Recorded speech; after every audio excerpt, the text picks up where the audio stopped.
হ্যাঁ ওই সিন্ধুটা ওই তোলো আমি আমি এই পুরোনো বাড়ি থাকতো। তারপরে আবার শিবারে ওইটা চারটা তাই পেলাইছিল। তাই বললে কি হয়েছে? ওই চারটা ওর বন্ধুটা দাঁত দিছিল।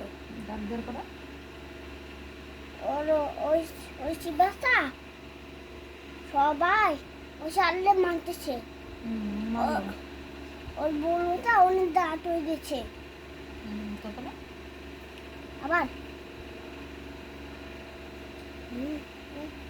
তুমি বলো, অনেক দাঁত হয়ে গেলে কি করেছিল সেই দাঁত দিয়ে?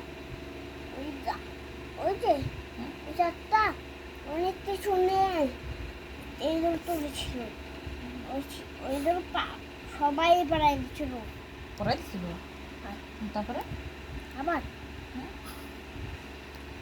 আবার ছোট্টা রই দিদি ওরা দমতে করতে করে ঘুমের থেকে ওঠার পর ওরা দেখে এত তুতুর তুতুর ওই তুতুরা ওই চারটাকে তারপরে চারটা তাদের বেতন পিছনে আসছিল।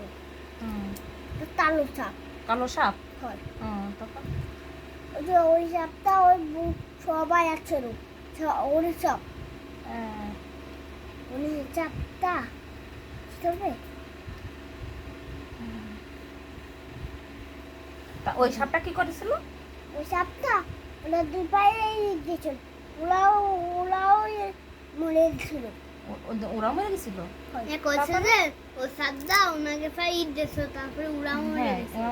তারপরে ওরাও চাপ হয়ে দিয়েছিল। ওই ওই ওই চাপ ধরো ওই জায়গায় যাচ্ছিল। ওই চালেও থামাই ওই বুড়িও থামাই দিয়েছিল। বুড়িকেও কামড়ে দিছিল। সবাই থামাই দিয়েছিল। সবাই চাপ করে দিয়েছিল। তারপরে পরে ওইখানে না অনেক কোটি কোটি সাপ ছিল। অনেক টুটি টুটি সাপ ছিল। সেই সাপগুলো কে ছিল? সাপগুলো মরে গেছিল। আচ্ছা তুমি বলো, আমি তো বলছি, তুমি বলো। মরে যাওয়ার পরে মরে যাওয়ার পরে আবার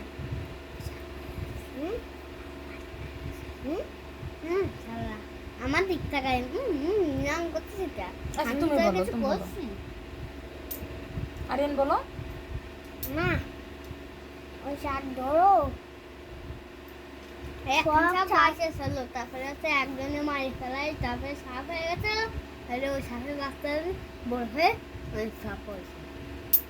ওই সাপ ধরো ওই সব সাপ মনে হয়েছিল অনেক বড় সাপ হয়েছিল। অনেক ডিম পাড়েছিল সে সাপে। হয় সাপটা সাপের বাচ্চা হচ্ছিল। 8টা দিন প্রতিদিন তার তারও সাপ আছিল। তারপর কালো সাপে কি করেছিল? সবাই লেতাম নাই কালো সাপ আর সাদা সাপ বের হয়েছিল। তারপরে তাই না হ্যাঁ ওই সাপটা একটা আরেতাম নাই। ওই সাপটা একটারে কামড়াই। আচ্ছা তোমার গল্প বলা কি শেষ? শেষ আর বলবা গল্প? শেষ? শেষ। আচ্ছা ঠিক আছে।